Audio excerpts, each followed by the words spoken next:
ጤና ይስጥልኝ ይህ ሎሚ ዜና ነው የዕለቱን ልዩ ዜናዎች ይዘን ቀርበናል እንድትከታተሉን እንጠይቃለን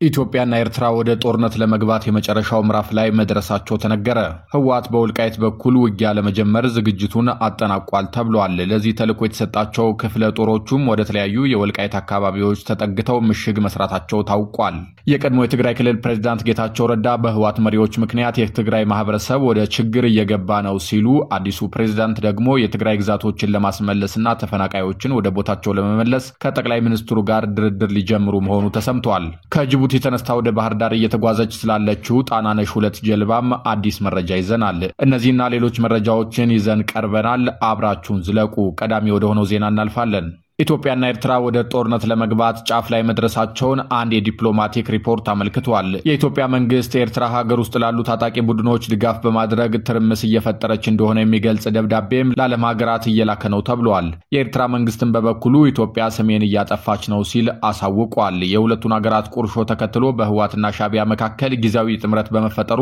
ለረጅም ዓመታት ኤርትራ ውስጥ በስር ላይ የቆዩ የትግራይ ተወላጆችም በብዛት እየተፈቱ መሆኑ ተነግሯል የኤርትራ መንግስት ባለፉት ጥቂት ቀናት ውስጥ የኢትዮጵያ መንግስት ኤርትራ በኢትዮጵያ ሉዓላዊ ግዛትና አንድነት ላይ ጥሰት እየፈጸመች ነው በማለት ክስ ለመመስረት ለተባበሩት መንግስታት ድርጅትና ለበርካታ የሀገርና የመንግስት መሪዎች ደብዳቤ በመላክ ጭምር ዲፕሎማሲያዊ ዘመቻዎችን አጠናክሯል ሲል ትናንት ባወጣው መግለጫ አሳውቋል የኢትዮጵያ መንግስት ዓለም አቀፉን ማህበረሰብ ለማሸማቀቅና ለረጅም ጊዜ ለዘለቀው የጦርነት አጀንዳው ድጋፍ ለማግኘት በግልጽ እየሰራ ይገኛልም ነው ያለው እውነታው ግን የኢትዮጵያ ገዢው የብልጽግና ፓርቲ በግዴለሽነት ላለፉት 2 ዓመታት ባልተጣራ መግለጫዎች እንዲሁም ቀስቃሽ ሰበር ትንኮሳዎች በራሱ አነጋገር የኤርትራ ወደቦችን ከተቻለ በህጋዊ መንገድ አስፈላጊ ከሆነም በወታደራዊ ኃይል ለማግኘት ጥረት ሲያደርግ ቆይቷል ያለው የኤርትራ መንግስት መግለጫ የኢትዮጵያ መንግስት ከቃላት ትንኮሳ ባለፈ የጦር መሳሪያ ግዢና እልፍ አላፍ ሀገርን የማፍረስ ተግባራትን በመስራት ላይ ይገኛልም ብለዋል ምንም እንኳን እነዚህ ቀስቃሽ ድርጊቶች የኤርትራ ሉዓላዊነትና የግዛት አንድነት እንዲሁም ክልላዊ መረጋጋትን አደጋ ላይ የሚጥሉ ቢሆንም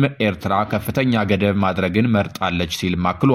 ሻዕቢያ ክሎም የኢትዮጵያ ገዢ አካል የኤርትራ ሉዓላዊነትና የግዛት አንድነትን በመጣስ ውንጀላ ላይ ይገኛል ይህ ያልተገባ ውሸት ነው በማለትም ከሷል ህወሓት በወልቃይት በኩል ውጊያ ሊጀምር መሆኑ በስፋት እየተነገረ ይገኛል ህጋዊ ሰውነቱ በምርጫ ቦርድ የተነሳው ህወሓት በወልቃይት ጉዳይ ጠንከር ያለ እርምጃ ለመውሰድ ዝግጅቱን እንዳጠናቀቀ እየተነገረ ነው በዶክተር ደብረጽዮን ገብረ ሚካኤል የሚመራው ክንፍ ተፈናቃዮችን ወደ ወልቃይት እናስገባለን በሚል ወታደራዊ እንቅስቃሴዎችን መጀመሩን ዘገባዎች እየተናገሩ ይገኛል ሰኔ 21 ቀን 2017 ዓ.ም የሚከበረውን የሰማዕታት በዓልን ሽፋን በማድረግ ከተለያዩ አርሚ ክፍሎች የተውጣጡ ታጣቂዎች ወደ ደደቢት ጸለምትና አስገዴ ቀጠናዎች ማስገባቱም ተነግሯል የአማራ ክልል ፕሬዝዳንት አቶ አረጋ ከበደና የጠቅላይ ሚኒስትሩ አማካሪ አቶ ጌታቸው ረዳ ወደ ወልቃይት ጠገዴ አምርተው ከተመለሱ በኋላ መሆኑ ደግሞ በጉዳዩ ላይ ጥያቄ አስነስቷል የህወሓት ምክትል ሊቀመንበር አማኑኤል አሰፋ ሰሞኑን የትግራይ መሬቶች ተወስደውና ሉዓላዊነታችን ተጥሶ ዝም አንልም ሲሉ ተደምጠው ነበር አቶ ጌታቸው ረዳ በ5 ሰነፎች የተነሳ የትግራይ ህዝብ ለጦርነት መማገድ መቆም አለበት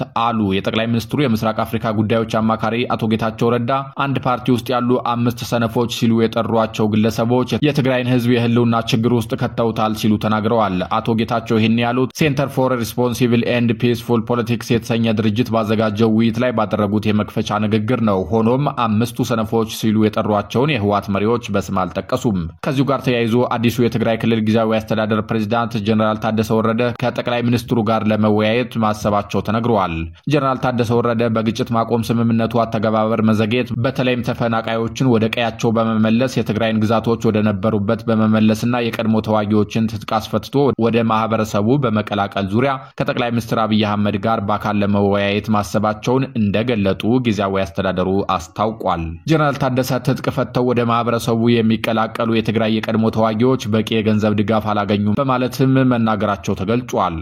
የኢትዮጵያ ብሔራዊ ባንክ 10 ቢሊዮን ብር ኪሳራ እንደገጠመው ተነገረ የኢትዮጵያ ብሔራዊ ባንክ በፈረንጆች 2024 በአጠቃላይ የባንክ ስራው 10.5 ቢሊዮን ብር ኪሳራ እንደገጠመው በገለልተኛ ኦዲት ተረጋግጧል ብሔራዊ ባንክ በገለልተኛ የውጪ ኦዲተር ኦዲት እንዲደረግ የኢትዮጵያ መንግስት ከዓለም አቀፉ የገንዘብ ድርጅት IMF ጋር ባደረገው ስምምነት መሰረት የተቀጠረው ተቋም የብሔራዊ ባንክን የ2024 የፋይናንስ እንቅስቃሴ ኦዲት በማድረግ ግኝቱን ይፋ አድርጓል የኦዲት ሪፖርቱ በተያዘው ሰኔ ወር መጀመሪያ አካባቢ በብሔራዊ ባንክ ገዢ አቶ ማሞ ምህረቱ የባንኩን የዳይሬክተሮች ቦርድ በመወከል ተረጋግጦ መውጣቱን በሰነዱ መጀመሪያ ገጽ ላይ ተመላክቷል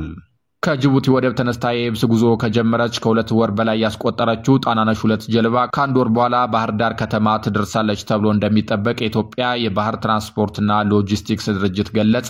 በተቋሙ የኮሙኒኬሽን ዳይሬክተር የሆኑት አቶ ደምሰው በንቲ ለቢቢሲ እንደገለጹት ጀልባዋ ከጅቡቲ ወደብ የተነሳችው መጋቢት 30 ቀን 2017 ዓ.ም ሲሆን ሰኔ 13 ቀን 2017 ዓ.ም አዲስ አበባ ከተማ ደርሳለች። ለሀገር ውስጥ የውሃ ትራንስፖርት እንድታገለግል የተሰራችው ጣናነሽ 2 እና ሌላ መለስተኛ ቃጫኝ ጀልባ ከቻይና ተነስተው ጅቡቲ ዶራሌህ ወደብ መድረሳቸው የተገለጸው ባለፈው ዓመት መጋቢት 23 ነበር። ከወራት በኋላ አዲስ አበባ ከተማ የደረሰችው ጣናነሽ 2 ከ500 በላይ ኪሎ ሜትሮችን አቆራርጣ ጣና ሐይቅ በሚገኝበት ባህር ዳር ከተማ ለመድረስ አንድ ወር ገደማ ይወስድባታል ተብሎም ተነግሯል። ይህም መንገድ ላይ በሚያጋጥማት ሁኔታዎች የሚወሰን ይሆናል የተባለው። ጣናነሽ 2 ጀልባ 150 ሜትሪክ ቶን ክብደትና 38 ሜትር ርዝመት ያላት ሲሆን 188 ሰዎችን የመያዝ አቅም እንዳላትም ተገልጿል።